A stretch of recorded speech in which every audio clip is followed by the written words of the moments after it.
नमस्कार दोस्तों, आप सुन रहे हैं कहानी कल्याणी। दोस्तों, ये कहानी आपको तभी समझ में आएगी जब आप इसके पहले के भाग पढ़ेंगे। अगले ही दिन कल्याणी कॉलेज के लिए तैयार होने लगी। पहले दिन शालिनी ने उसमें जो आत्मविश्वास जगाया था वो तो कल ही शाम को दादी ने कमजोर कर दिया। कल्याणी एक बार फिर अपने रंग ही हीन भावना में घिरी, किताबें उठाए घर से निकली और ऑटो रुकाकर कॉलेज चलने को कहा। ऑटो में बैठी कल्याणी सोच में डूबी थी। ऑटो ट्रैफिक सिग्नल पर आकर रुक गया। कल्याणी अपने ही सोच में डूबी थी कि तभी एक लड़का आकर उसकी बगल में बैठा और ड्राइवर से कहा, भैया नेशनल कॉलेज लेना। लड़के की आवाज से कल्याणी की तंद्रा टूटी और उसने उसकी तरफ देखा। ब्लैक शर्ट, ब्लू जींस, हाथों में कोई नोटबुक पकड़े हुए लगातार उसे घुमाया जा रहा था। गले में कोई हार्ट शेप लॉकेट पहना हुआ था। कल्याणी उसे देख के लड़की ने कल्याणी की तरफ देखा तो वह छपा गई और दूसरी तरफ देखने लगी। ट्रैफिक क्लियर हुआ, ऑटो आगे बढ़ गया। नेशनल कॉलेज मतलब ये वही लड़का जहां पर मेरा भी कॉलेज है, कल्याणी सोचने लगी। कल्याणी और वह लड़का उतरकर अपना अपना किराया देकर साथ साथ कॉलेज की तरफ बढ़े। लड़का अब भी बेपरवाह सा किताबों को दोनों हाथों के बीच घुमा रहा था। शालिनी कॉलेज के गेट पर ही खड़ी थी। कल्याणी को उस लड़के के साथ आते देखकर शालिनी मुस्कुराने लगी। लड़का अंदर चला गया और कल्याणी शालिनी के पास चली गई। उसे मुस्कुराते देखकर पूछा, क्या हुआ? इतना क्यों मुस्कुरा रही हो तुम? क्या बात है? वो लड़का कौन था? शालिनी ने इतराते हुए कहा। कौन लड़का? कल्याणी ने चौंक कर पूछा। अरे वही लड़का जो अभी अभी तुम्हारे साथ आया है ऑटो में। शालिनी ने अदा से मुस्कुराते हुए कहा। मैं उसे नहीं जानती, कल्याणी ने घबराते हुए कहा। अरे शर्मा मत, मुझे पता है, बॉयफ्रेंड है ना वो तेरा, शालिनी ने कहा। शालिनी की बात से कल्याणी अपसेट हो गई और सीरियस होकर कहा, तुझे लगता है मेरा कभी कोई बॉयफ्रेंड होगा? दोबारा मुझसे ऐसा मजाक मत करना। कल्याणी अंदर चली गई। शालिनी भी कल्याणी के पीछे गई और उसे रोकते हुए कहा, कल्याणी सॉरी, मैं तो बस यूं ही, प्लीज मेरी बातों का बुरा मत मानो। शालिनी की बात सुनकर कल्याणी शांत हो गई और कहा, ओके माफ किया, अब चले क्लास की तरफ। वैसे लड़का दिखता बड़ा मस्त है, शालिनी ने शरारत से कहा तो कल्याणी ने अपनी आंखें तरेसते हुए उसे देखा। शालिनी ने बच्चों की तरह अपने दोनों कान पकड़कर कहा, सॉरी। उसकी इस हरकत पर कल्याणी मुस्कुरा दी और फिर दोनों हंसने लगे। कल्याणी और शालिनी दोनों अपनी बुक्स संभाले सीढ़ियों की तरफ बढ़ी। तभी पीछे से आवाज आई, एक्सक्यूज मी। दोनों ने पलट कर देखा। वही लड़का था जो कल्याणी के साथ ऑटो में आया था। रूम नंबर 201 कहाँ मिलेगा, आप बता सकती हो? कल्याणी ने पूछा। 201 दूसरी मंजिल पर है, यहां से ऊपर जाकर लेफ्ट, शालिनी ने सीढ़ियों की तरफ इशारा करते हुए कहा। थैंक यू, लड़के ने कहा और आगे बढ़ गया। शालिनी और कल्याणी भी क्लास की तरफ बढ़ गई।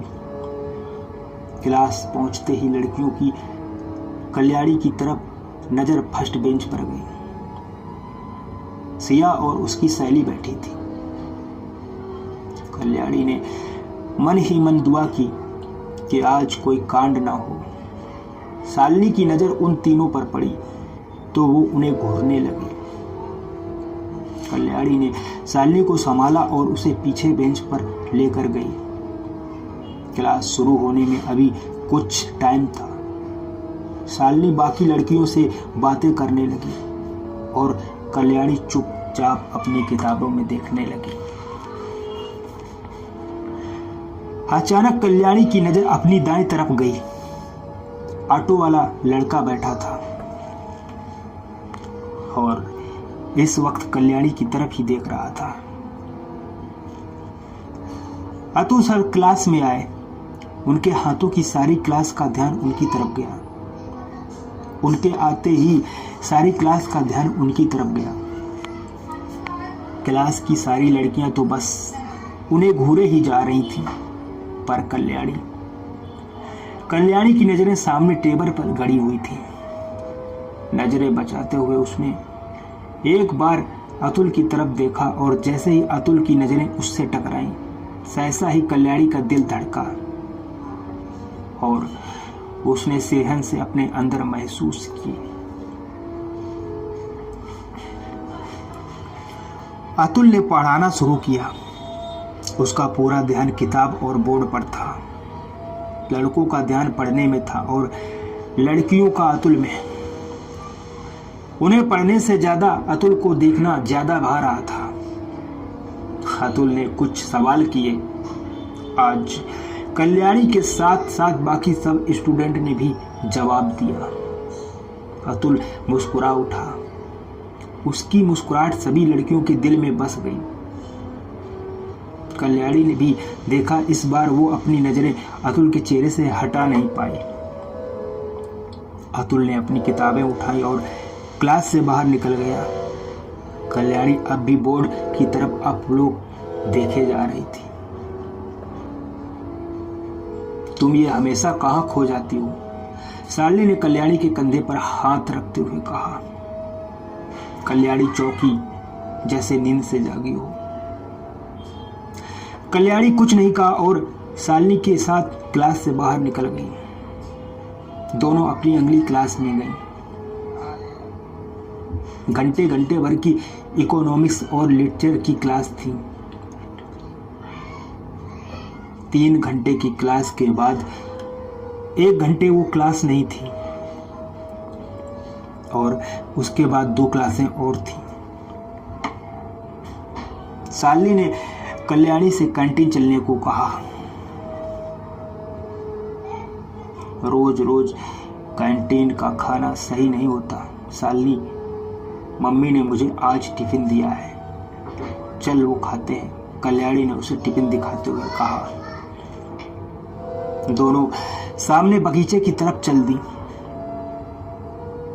बेंच पर बैठकर दोनों टिफिन खाने लगे। खाना खाते हुए शालिनी को बहुत मजा आ रहा था।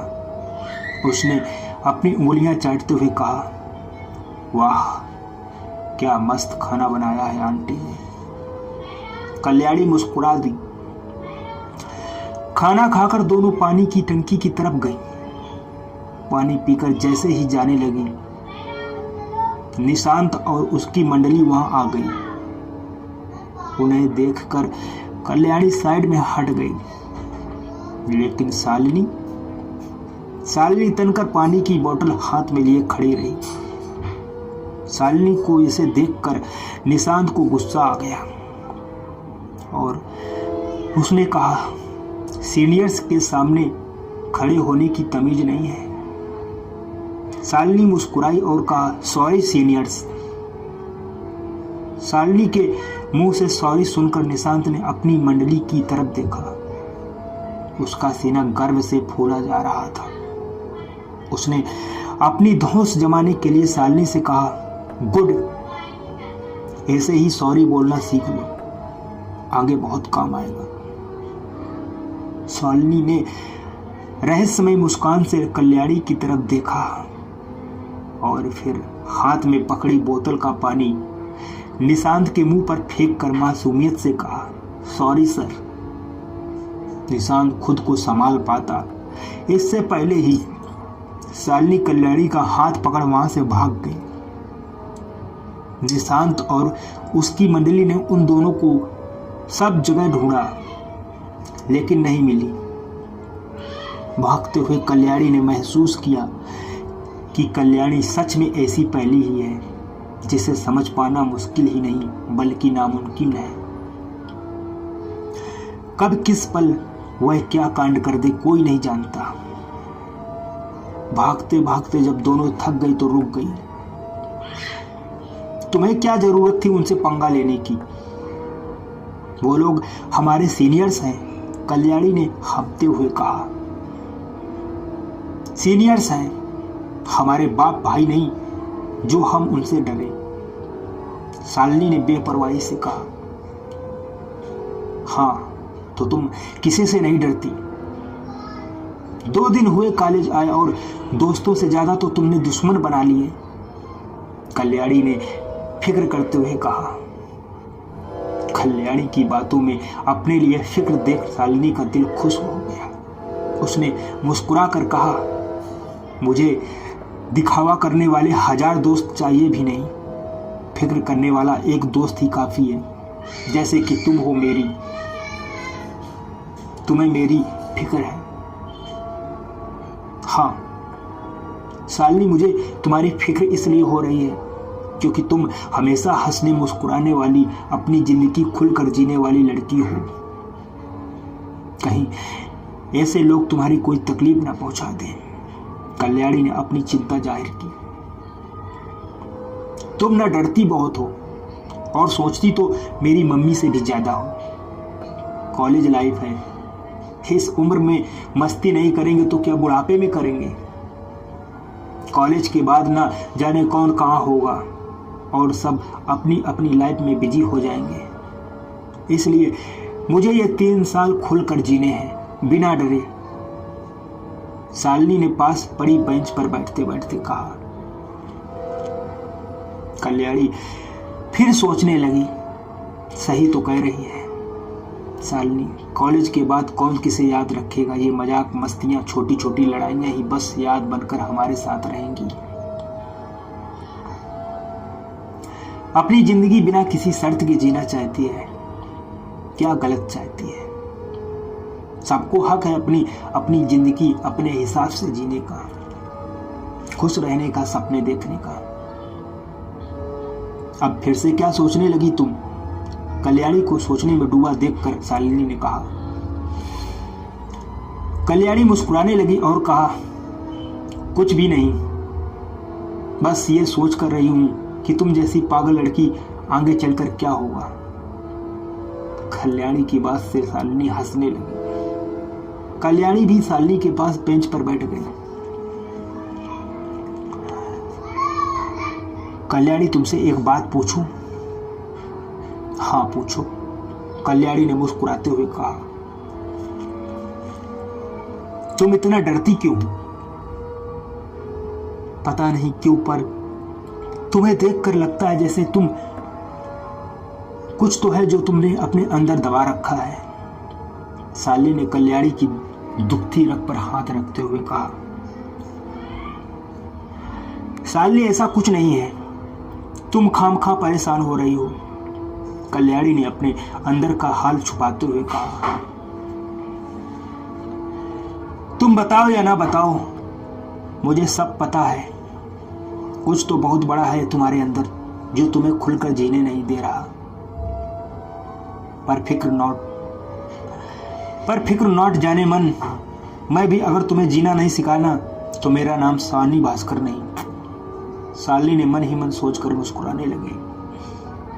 अब तू क्यों मुस्कुरा रही है? कल्याणी ने पूछा। अरे मेरा तो फेस ही स्माइली है, शालिनी ने बड़ी सी स्माइल के साथ कहा। अच्छा चलो अब क्लास में चलते हैं, कल्याणी ने उठते हुए कहा। क्या यार, जब देखो तब क्लास, तुम बोर नहीं होती क्या? शालिनी ने मुंह बनाकर कहा। नहीं, क्योंकि मुझे पढ़ना बहुत पसंद है और हम यहाँ पढ़ने के लिए ही आए हैं। कल्याणी ने शालिनी का हाथ पकड़ा और उसे बेंच से उठाते हुए कहा। दोनों उठकर क्लास की तरफ बढ़ गई। उन्हीं की बेंच से कुछ दूर पर बैठा लड़का उन दोनों की सारी बातें सुनकर मुस्कुरा उठा। ये वही लड़का था जो सुबह कल्याणी के साथ ऑटो में आया था।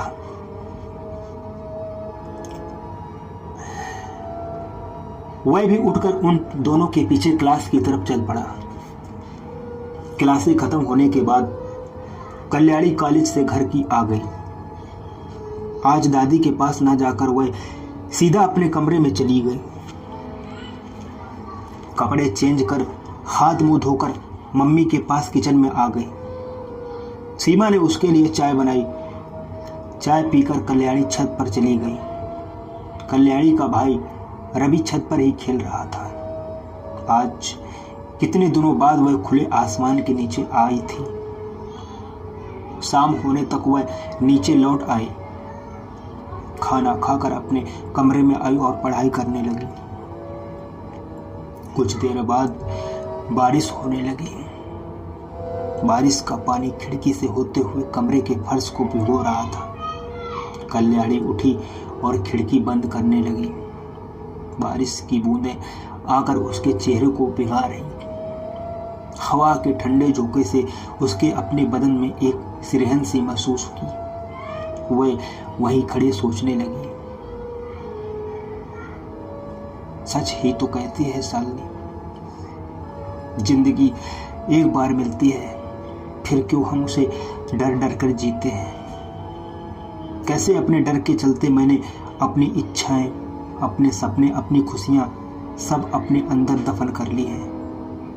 डर के चलते अपनी उम्र से कई ज्यादा बड़ी हो गई हूं। क्या ऐसा होता है डर जो हमेशा हमारा सब कुछ छीन लेता है, हमारी खुशियां, हमारे सपने, इच्छाएं और कभी कभी जीने की चाह भी। सोचते सोचते कल्याणी अपनी आंखें बंद कर ली और सब कुछ भूलकर बारिश की बूंदों को महसूस करने लगी। बारिश की बूंदें उसके मन को सुकून पहुंचा रही थी। उसके चेहरे पर सिर्फ सुकून था, कोई डर नहीं, कोई तकलीफ नहीं। ठंड महसूस होने लगी तो कल्याणी ने खिड़की बंद कर दी और आईने के सामने जाकर खड़ी हो गई। आज खुद को आईने में देखकर पहली बार उसका ध्यान अपने रंग पर नहीं गया। कल्याणी आईने में सिर्फ अपनी आंखों में उभरते सुकून को देख रही थी। कितने सालों बाद आज उसका मन बहुत हल्का था। वह खुश थी पर अपनी खुशी की वजह नहीं जानती थी। वह कमरे में घूमने लगी, मुस्कुराती हुई गोल गोल चक्कर काटने लगी। उसे ये सब करके बहुत खुशी हो रही थी और अच्छा भी लग रहा था।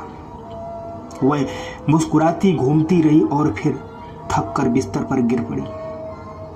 सहसा उसके मुंह से निकला, शालिनी सच कहती है,